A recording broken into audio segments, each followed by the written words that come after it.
এক গভীর জঙ্গলের মধ্যে একটি বাঘ, একটি শিয়াল আর এক ভয়ঙ্কর জিন বাস করত।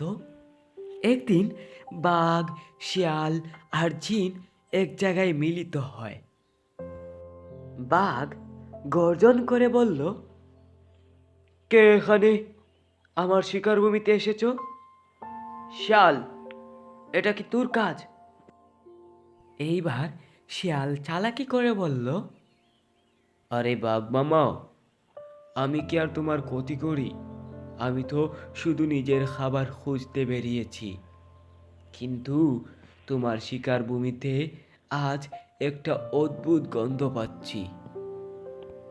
এখন জিন হাসি দিয়ে উঠল আর বলল,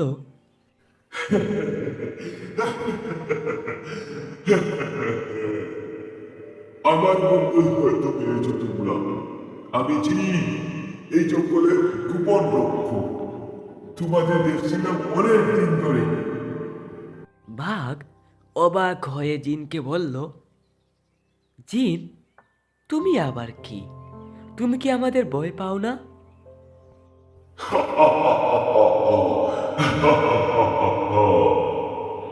আমি ভয় ভয় আমি ভয় পাই না কারো।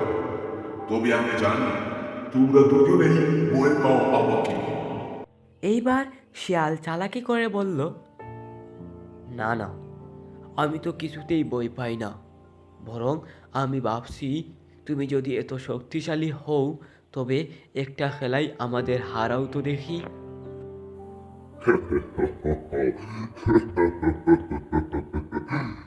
খেলাই হারানো? বেশ, বলো কি খেলা খেলতে হবে? আমরা তিনজনই গল্প বলবো এবং কে কত বুদ্ধিমান ও শক্তিশালী। যার গল্প সবচেয়ে বেশি সত্যি হবে সে জিতবে। এইবার বাঘ গর্জন দিয়ে বলল, এই খেলা আমার পছন্দ হয়েছে, আমি শুরু করি। আমি একবার এক হরিণকে এক চাপেই ধরেছিলাম, আর তা পুরো জঙ্গল জুড়ে গর্বের বিষয় হয়ে গিয়েছিল। এইবার শিয়াল হাসি দিয়ে বলল, বাহ, তবে শুনো আমার কথা। আমি একবার এক কুমিরকে এমনভাবে ফাঁদে ফেলছিলাম যে সে নিজেই তার লেজ কাটে আর আমাকে ছেড়ে দেয়। এইবার জিন উপহাস করে আর হেসে হেসে বলে, তোমাদের গল্প বেশ ভালো, কিন্তু আমার গল্পটা আরো চমৎকার।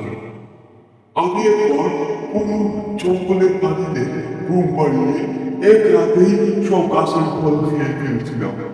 তোমরা কেউ জানতেই পারো।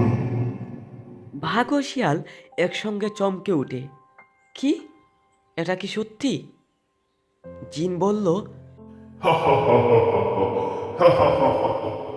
সত্যি কি মিথ্যা সেটা প্রমাণ করতে হলে আমাকে ধরতে হবে, আর আমাকে ধরার সাধ্য তোমাদের নেই। জিন হঠাৎই দুয়ায় মিলিয়ে যায়। বাঘ আর শিয়াল একে অপরের দিকে তাকিয়ে হতবাক হয়ে থাকে, তারপর নিজেদের বুদ্ধি নিয়ে সন্দেহ করতে থাকে। জিন চলে যাওয়ার পর শিয়াল নিজের মনে ভাবছিল, আহা, এটাই তো আমি চাইছিলাম। এখন বাঘের গর্ব একটু কমবে। বাঘ শিয়ালকে এবার বলল, শিয়াল, তুই খুব বুদ্ধিমান, কিন্তু ওই জিনের কাছে আমরাও ছুটো। তোর সাথে কিছু সলা পরামর্শ করতে হবে। এরপর বাঘ আর শিয়াল একসঙ্গে আরও বেশি সতর্ক হয়ে জঙ্গলে নিজেদের রাজত্ব চালাতে থাকে, আর জিন আড়ালে বসে তাদের এই মজার তর্ক দেখতে থাকে। গল্পটি আমাদের শেখায় যে সব সময় কারো থেকে বড় বা শক্তিশালী কেউ থাকতে পারে, তাই অহংকার না করে সবাইকে সম্মান করতে হবে।